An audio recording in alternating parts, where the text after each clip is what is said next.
Hey everyone, welcome back to Pyurology. Today we're diving into Call of Duty Black Ops 6 on the Legion Go, Lenovo's handheld gaming PC. If you're wondering how well this game runs on a portable device, from graphics quality to FPS and battery life, then you're in the right place. I'll be covering everything you need to know to see if Black Ops 6 is playable on the go and worth your time. So let's jump right in.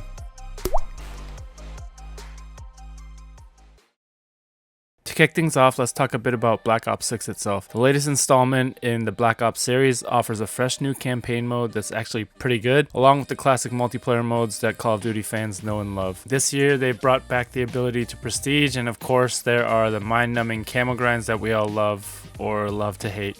There are some fresh mechanics too, like Omni movement, which adds a new layer to gameplay. And for all the zombie fans like myself out there, round-based zombies is back, and I'm really happy about that. Overall, there's a lot to take in, so let's see how all of this translates to a handheld experience on the Legion Go. So first, let's get into the graphics. Black Ops 6 is a visually demanding game, but the Legion Go does a solid job of handling it.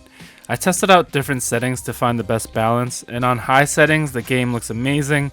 Textures are sharp, lighting's on point, and overall it's pretty visually impressive. While the Legion Go's screen size is large for a handheld, it's still relatively small, so even on minimum graphic settings, the visuals hold up well, and in actuality don't look that much different from maximum settings. The big difference is that lower settings significantly boost FPS, making the gameplay smoother and more competitive in online play. High settings can cause noticeable FPS drops, so I recommend turning down the settings to minimum, push the render resolution back to 100, and using FSR 3 on the balanced mode. Here I'm running in 1920 by 1200. As you can see, the graphics still look clean and sharp, and the gameplay is buttery smooth. Alright, now let's talk about performance, which is key, especially for online multiplayer. To maximize FPS on the Legion Go, I recommend these settings: 1920 by 1200 resolution, minimum graphics preset, FSR 3 upscaling set to balanced, and VRAM scale set at 90%. With these settings, I was averaging a steady 80 to 85 FPS on the Nuketown map in multiplayer play. The gameplay felt smooth with no frame time dips, even during intense battles.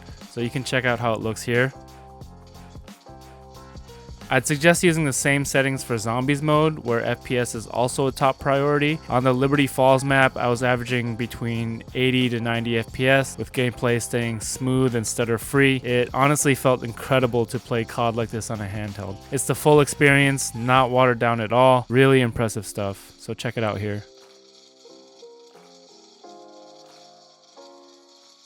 Moving on to controls, the Legion Go's joysticks and button layout feel pretty natural, especially for Call of Duty players used to a controller. The built-in controllers are essentially a stretched out Xbox controller, and the Legion Go offers extensive customization options. I set my joystick dead zones to the minimum 1% each, mapped the back triggers to crouch and jump for quick slide canceling, set in-game sensitivity to 7.7, then I enabled tactical sprint assist, and for slide dive behavior I changed it to hybrid. The Legion Go also has a unique FPS mode where you can detach the right control pad and use it like an upright mouse with an attachment. If you want help on enabling the FPS mode, check out the short tutorial I've created on my page. The link is in the upper right hand corner. It feels surprisingly natural and translates well if you're more comfortable with the mouse and keyboard style. It takes a bit of adjustment, but the learning curve isn't bad at all. And since the Legion Go is a portable Windows PC, you can also connect a mouse and keyboard through USB-C ports, Bluetooth, or with a dock. So you've got plenty of options depending on your preference. Overall, the game runs smoothly across all control methods, so it's all about what you're most comfortable with. Now let's talk about playing on a monitor. Using a dock, I connected my Legion Go to my 32-inch Samsung Odyssey Neo G8. I ran the game in 1080p using the same settings. In multiplayer, I noticed about a 15 FPS drop, but it was still averaging over 60 FPS, keeping the gameplay smooth and completely playable. For the single-player campaign, with more AI and assets to load, base FPS was around 45. To enhance the visual fidelity and fluidity, I enabled FSR fluid motion frames. With FMF enabled, my FPS doubled and it was around 80 to 85. This did introduce a bit of input lag due to the lower starting FPS, but in single player mode, the visual improvement was worth it to me. So let's talk about battery life and heat. Two big factors in handheld gaming. Running Black Ops 6 on low settings, I noticed the battery drains fairly quickly, even with settings minimized. After a 20-minute session, battery dropped close to 25%, meaning you might get about an hour of gameplay gameplay if you're online, so if you're planning a longer session, it's definitely a good idea to keep a charger nearby. As for heat, after about an hour of gameplay, the CPU and GPU were consistently in the high 60s, which isn't bad overall. However, the device does get warm in hand and the exhaust air is pretty hot. Thankfully, the controllers stay relatively cool, so it's manageable. This level of heat and battery drain is fairly standard for a handheld PC with this amount of power running a game like this. When I switched over to monitor output, the temperature for the CPU and GPU went up a good 5 to 7 degrees, keeping both in the mid to lower 70s. So is Black Ops 6 on the Legion Go worth it?